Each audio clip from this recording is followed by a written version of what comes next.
Assalamualaikum warahmatullahi wabarakatuh. Selamat siang semuanya. Perkenalkan, nama saya Dela Safira dengan NPM 230306054 dari Prodi Peternakan Universitas Sumatera Utara. Berdirinya saya di sini adalah untuk mewawancarai seorang peternak, yaitu Bapak Haji Jul, yang berada di Jalan Tapa, Rejo Mulyo 1, yaitu di desa saya sendiri.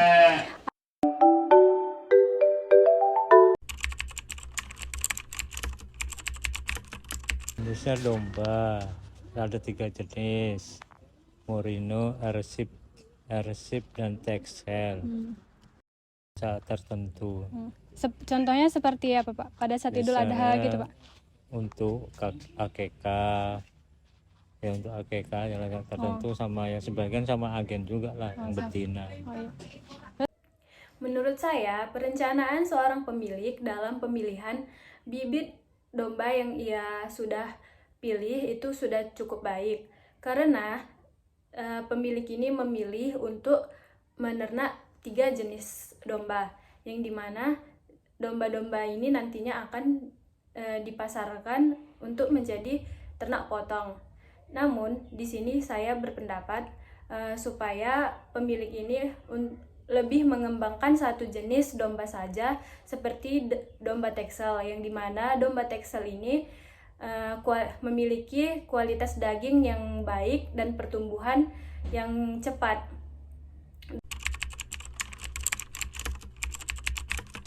Ya, untuk dibersihkan dalam sepekan itu kadang 4 hari, 2 hari sekali apa setiap hari gitulah, kadang-kadang kapan sempat gitu.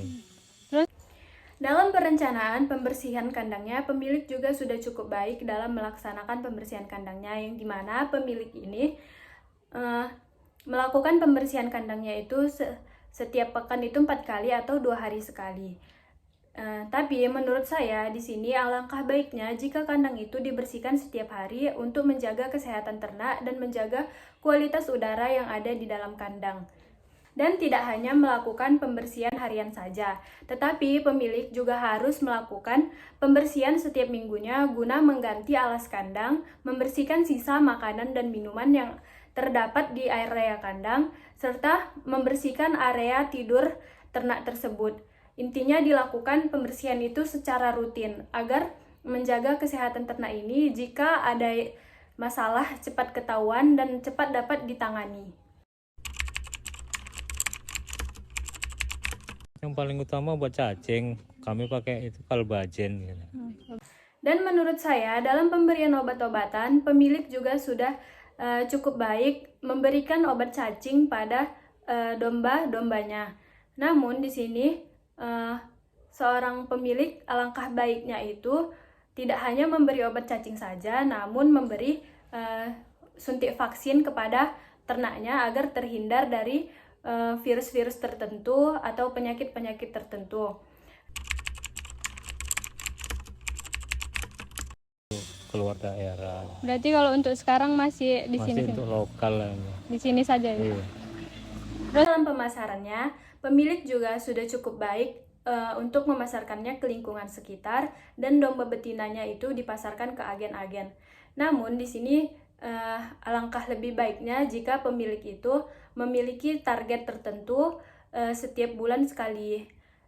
Ia harus memasarkan misalnya 3 ekor atau 5 ekor domba dalam setiap bulannya.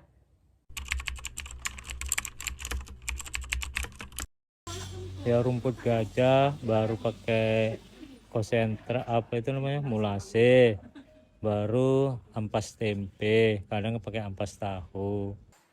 Dalam pemberian pakannya, seorang pemilik juga sudah sangat cukup baik sekali dalam pemberian pakannya, karena pemilik memberi hijauan seperti rumput gajah, memberi konsentrat seperti ampas tahu, ampas tempe, dan molase, dan memberi mineral berupa garam yang dicampurkan kepada makanan ternak tersebut.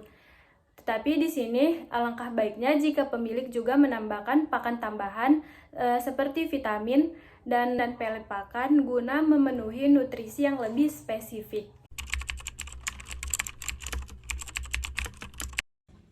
Tapi makannya nggak bermerek pula ya. Oh, nggak bermerek.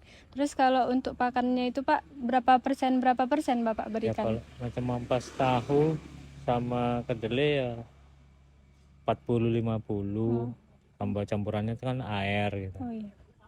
Di sini, dalam pengorganisasian pemberian pakan, menurut saya, pemilik itu sudah cukup baik dalam pengorganisasian pemberian pakan, yang dimana pemilik ini memberikan 40-50% ampas tahu ataupun ampas tempe yang dicampur dengan air.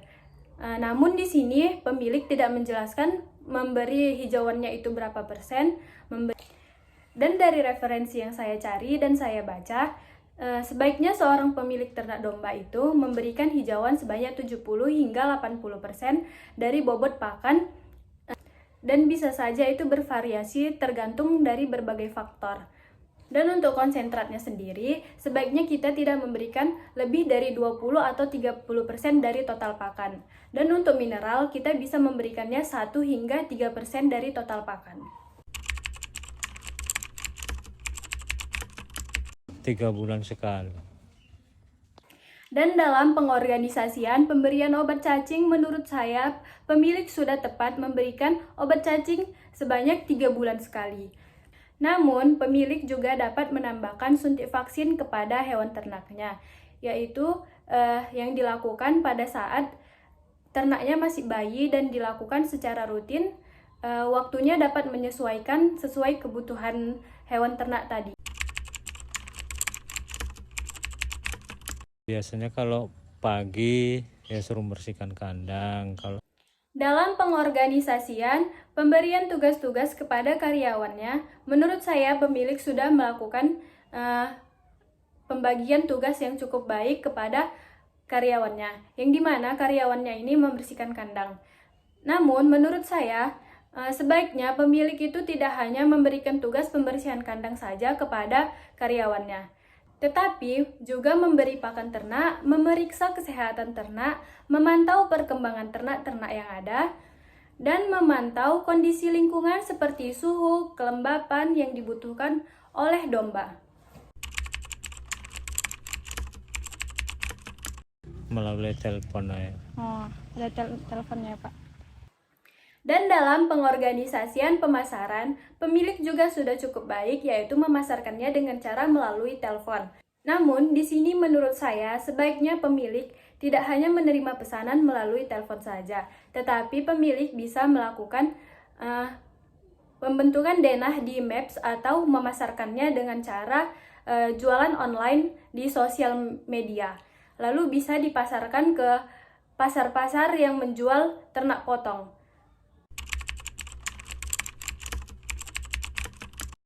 Yang rajin lah, yang nggak pemalas. Rajin. Dalam pemilihan karyawan, menurut saya pemilik itu sudah bagus dalam menentukan kriteria karyawan yang bagaimana yang ia inginkan, yaitu beliau mengatakan beliau menginginkan karyawan yang rajin. Baiknya pemilik tidak hanya memilih pekerja yang rajin saja, namun pemilik itu dapat mencari karyawan yang memiliki wawasan yang luas tentang ternak tersebut.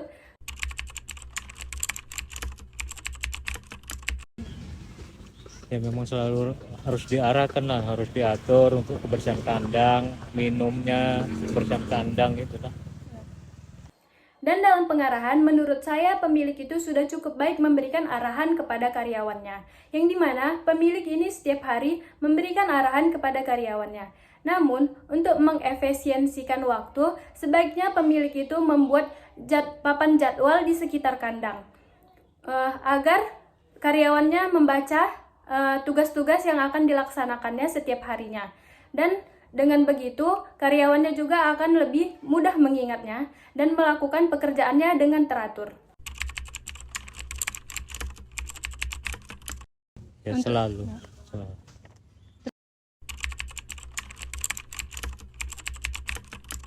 Solusinya terutama dinasehati lah ya, kalau memang selama ini belum pernah menjumpai karyawan yang mencuri gitu.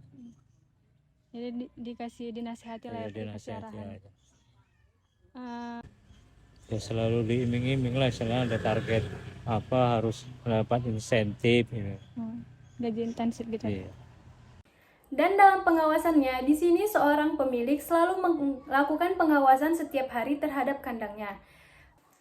Dan jika dalam pengawasannya, ia melihat karyawannya ada yang bermalas-malasan atau melakukan kesalahan seperti mencuri, pemilik ini tidak langsung menghakiminya sendiri, tetapi pemiliknya ini memberi arahan dan menasehatinya terlebih dahulu agar tidak mengulangi kesalahan-kesalahan tersebut. Alangkah baiknya jika pemilik ini agar lebih tegas kepada karyawannya untuk tidak mengulangi kesalahan yang sama yang akan terjadi di kemudian harinya. Dan dalam pemberian motivasi dari pemilik kepada karyawannya itu sangat baik. Pemilik memberikan gaji intensif kepada karyawannya jika karyawannya bisa mencapai target yang telah ditentukan oleh pemilik tadi.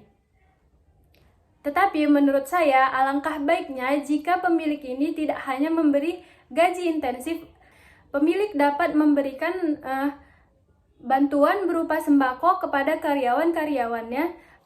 Dan dari hasil wawancara yang telah saya lakukan kepada pemilik ternak domba, saya dapat simpulkan bahwa pemilik ternak domba tersebut sudah melakukan fungsi manajemennya dengan cukup baik, hanya saja perlu perbaikan fungsi manajemen sedikit lagi. Lebih kurangnya saya mohon maaf. Terima kasih sudah menonton video saya. Jangan lupa like, comment, and subscribe. See you all!